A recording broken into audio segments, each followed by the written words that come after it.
और दुनिया में Guinness book of world record में देखिएगा, दुनिया में सबसे ज़्यादा नाम है तो मोहम्मद है, सबसे ज़्यादा पढ़ने वाला नाम मोहम्मद, लिखने वाला नाम मोहम्मद। नुपुर शर्मा को भाजपा ने आज निकाल दिया, इसलिए कि कतर, दुबई, कुवैत और सऊदी अरब के शॉपिंग मॉल से भारत के सामानों को निकाला जा रहा था।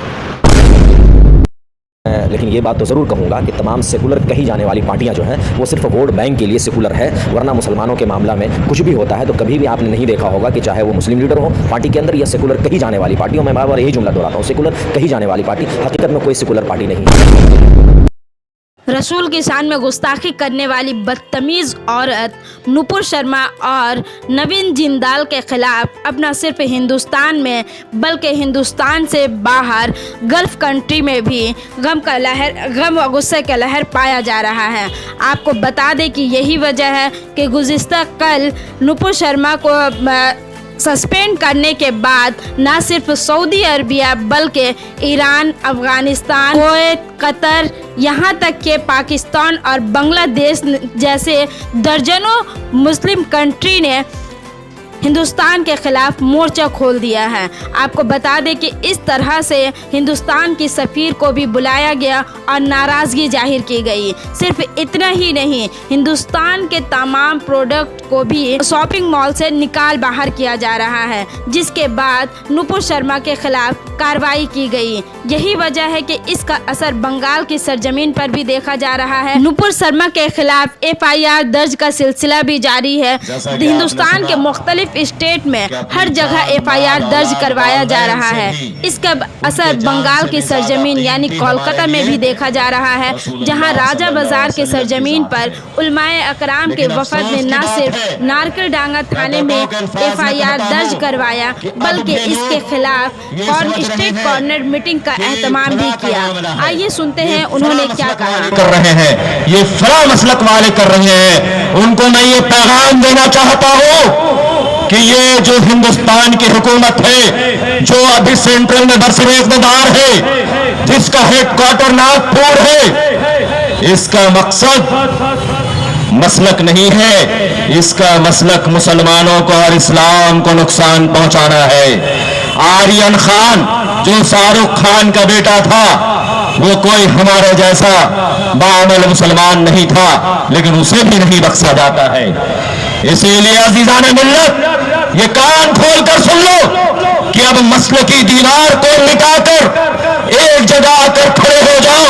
अगर नहीं खड़े होगे तो यकीनन मिटा दिए जाओगे।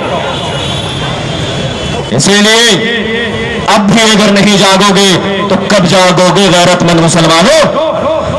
तुम्हारे मस्जिदों को निशाना बनाया जा रहा है। बाबरी मस्जिद से शुरुआत हुआ, अब ज्ञानवापी का मसला है, वहां एक फव्वारा मिलता है, उसे सीलिंग कहा जाता है।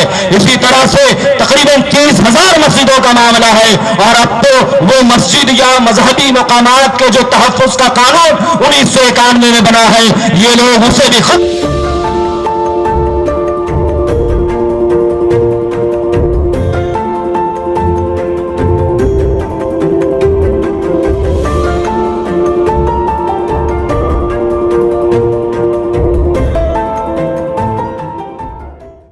करना चाहते हैं। और फिर कोई भी मस्जिद, कोई भी मंदिर, कोई भी गुरुद्वारा, कोई भी चीज महफूज नहीं रहेगा, कहीं भी दावा कर सकता है। मैं तो कहता हूं कि नरेंद्र मोदी के घर को खोदोगे तो वहां भी सीलिंग मिलेगा, तो खोदो उसके घर को, पार्लियामेंट को खोद डालो, वहां भी सीलिंग मिलेगा।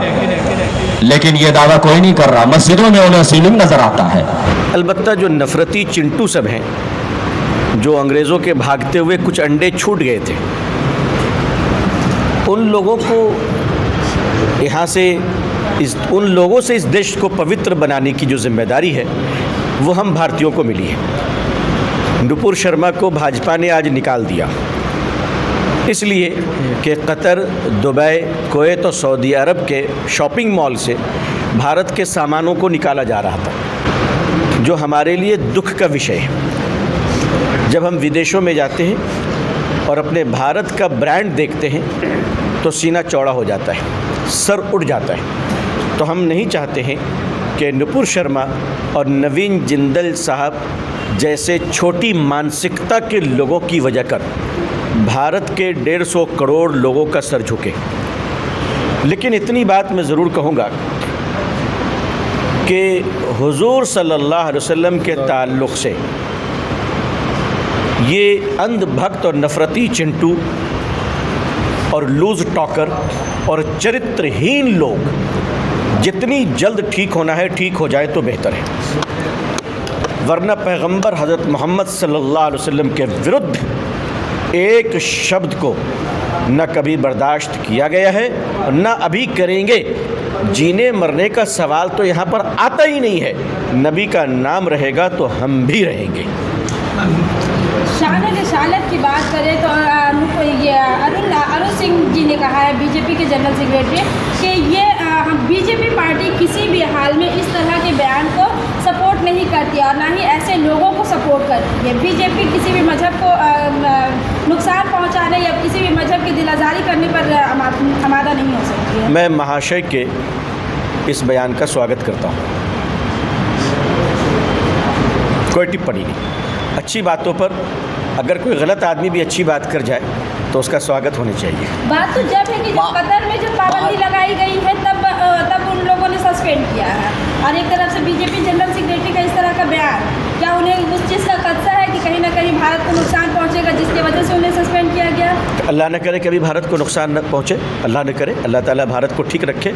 लेकिन मैं तो इस तरह से देख रहा हूँ कि हृदय परिवर्तन हो रहा है, लोग अच्छी सोच की तरफ वापस आ रहे हैं। कानपुर में इस मामले को लेकर के जो तशद्दुद बर्पा किया गया और फिर योगी जी का बुलडोज़र चलाने का धमकी, क्या कहेंगे? नहीं, कानपुर में जो वीडियोज़ आ रही हैं उसमें यूपी पुलिस दंगाइयों के साथ मिली भगत नज़र आ रही है, साफ साफ नज़र आ रही है, और वहाँ पे पुलिस दोषी है। मैं आशा करता हूँ कि योगी जी उस पहलू को भी देखेंगे और फिर बुलडोज़र ही है, किधर चलना है वो तय करेंगे। लेकिन जब चलना ही है तो दोषियों पर चले।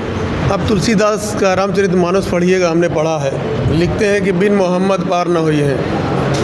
वो लोग भी समझ रहा बगैर मोहम्मद के पार नहीं हो सकते हैं, ये उसमें लिखा हुआ है, बजाबते लिखा हुआ है उनकी रामचरितमानस में, हमने पढ़ा है कि बिन मोहम्मद पार ना हुई है। मोहम्मद संस्कृत मिलके मोहम्मद होता है, और दुनिया में Guinness book of world record में देखिएगा, दुनिया में सबसे ज़्यादा नाम है तो मोहम्मद है, सबसे ज़्यादा पढ़ने वाला नाम मोहम्मद, लिखने वाला नाम मोहम्मद। तो हम नहीं समझते कि कोई ऐसा धार्मिक हो, चाहे बुद्धिस्ट हो या हिंदू धर्म के हो, वो मोहम्मद रसूलुल्लाह से नफ़रत करता है।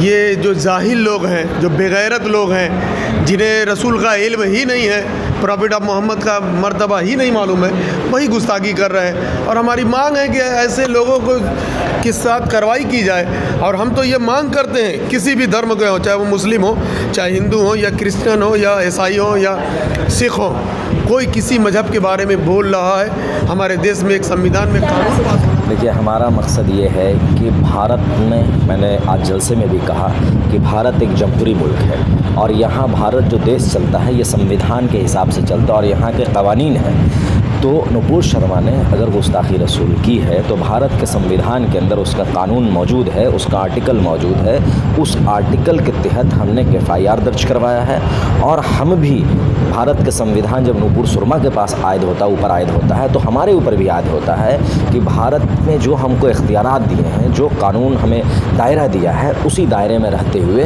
हमें उसके ख़िलाफ़ प्रोटेस्ट करना है। इसी तरह से लोग के अंदर आक्रोश अगर है तो हम लोग पैगाम देना चाह रहे हैं लोगों को कि किसी भी तरह का कोई नाखुशगवार वाक़या हमारी तरफ से नहीं होना चाहिए, ना आगजनी हो, ना पत्थरबाजी हो, ना रास्ते पे भीड़ जमा हो, बल्कि पुरअमन तरीके से अपनी बात हुकूमत तक पहुंचानी है।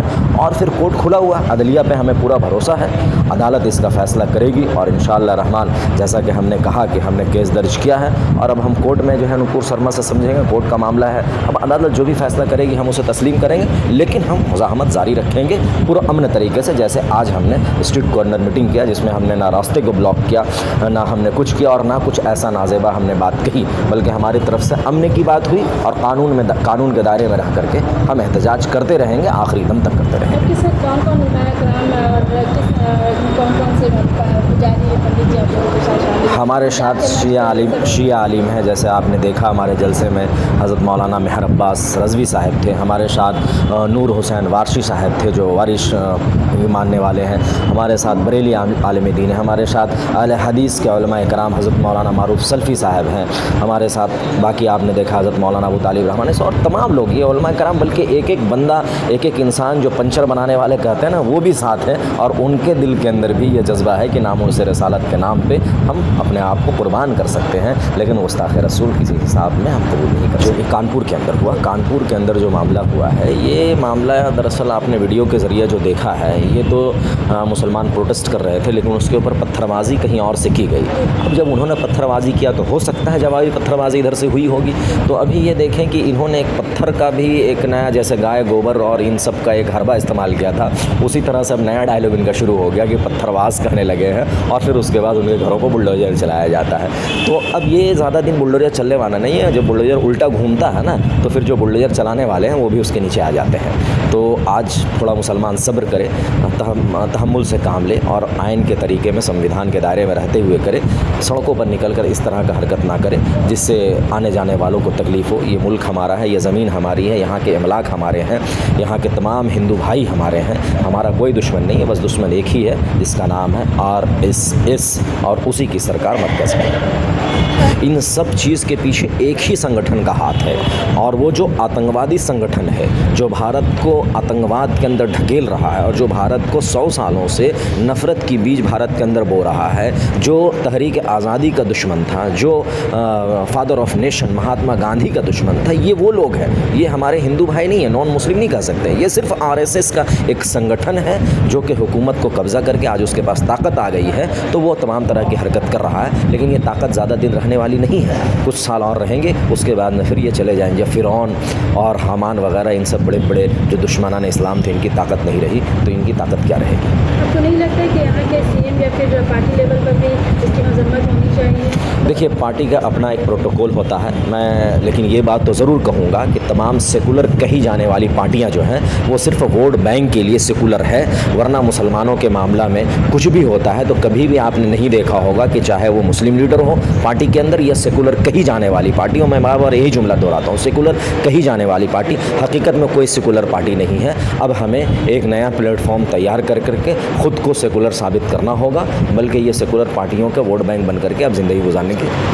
हमारा जो सरकार से दाबी ये है, डिमांड्स ये है कि सिर्फ बर्खास्त करने से नहीं होगा। उसने हज़रत मोहम्मद मुस्तफ़ा सल्लल्लाहु अलैहि वसल्लम तमाम मुसलमानों के लिए जो उसके ज़िंदगी में उसके जान और माल से ज़्यादा, उसके बाल बच्चे के जान और माल से ज़्यादा, उसके माँ बाप से ज़्यादा प्यारा है, उसकी बेहरमती की है। नामूस नुपुर शर्मा हो या फिर वो टाइम्स नाउ की जो वो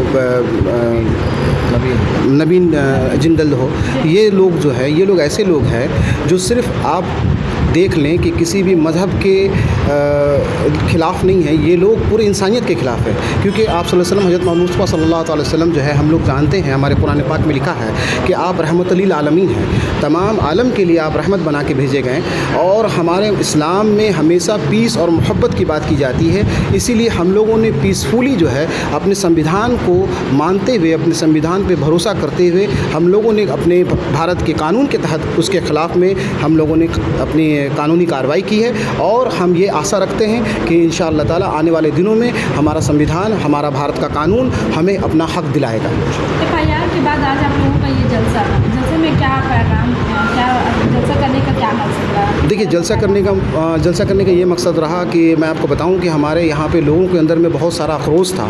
हमारे जो इलाके के लोग हैं उनमें बहुत सारा आक्रोश था। लोग जो है अगजनी करने पे मुआदा थे, लोग जो है अफरा तफरी में माहौल में थे कि कोई आवाज़ नहीं उठा रहा है। लोगों को समझा करके हम लोगों ने चाहा इस बात को कि लोगों को समझाया कि हमें अपने हाथ में कानून नहीं लेना है, हम लोग रास्ता में उतरेंगे पुरअमन तरीके से और संविधान को साथ में लेते हुए हमारे जो हिंदुस्तान का, हमारा भारत का जो कानून है उसे अपने साथ में एक हथियार बनाकर इसके ख़िलाफ़ हम लोग लड़ाई करेंगे। अल्हम्दुलिल्लाह हम लोगों ने ये किया और लोग मुतमईन हैं कि हमारी बातें जो है संवैधानिक तरीके से, कानून के तरीके से जो है सरकार तक पहुंचाई गई है और जुडिशरी पे हमें अब तक भरोसा है कि वो सच और सही का जो है लोगों के बयान को किस तरह से आप लोग बाइकआउट करेंगे? नुपुर शर्मा के बयान को बाइकआउट किया जा रहा है। पूरे हिंदुस्तान को, क्या पूरी दुनिया को पैगाम दिया जा रहा है कि ऐसा कोई भी शख्स, ऐसी कोई भी औरत जो हमारे नबी के शान में गुस्ताखी करेगी उसके लिए हम हर वक्त एक्शन लेंगे।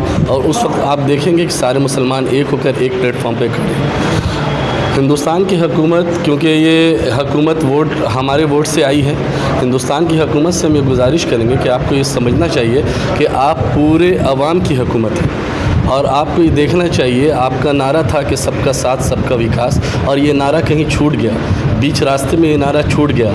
अब ना मुसलमानों का साथ है, ना अक़लियतों का साथ है और ना अक़लियतों का विकास है। इसलिए मेरी गुजारिश है हिंदुस्तान की हुकूमत के, ख़ास करके हमारे वज़ीर आज़म से, कि वो इस बात को समझें कि वो किसी एक तबके के वज़ीर आज़म नहीं हैं, वो तमाम हिंदुस्तानियों के वज़ीर आज़म हैं। इसलिए जब किसी को तकलीफ़ पहुँचे तो उनको सामने आना चाहिए और उसकी सख्त मज़म्मत करनी चाहिए। ये लाठी है, उसका भैंस है।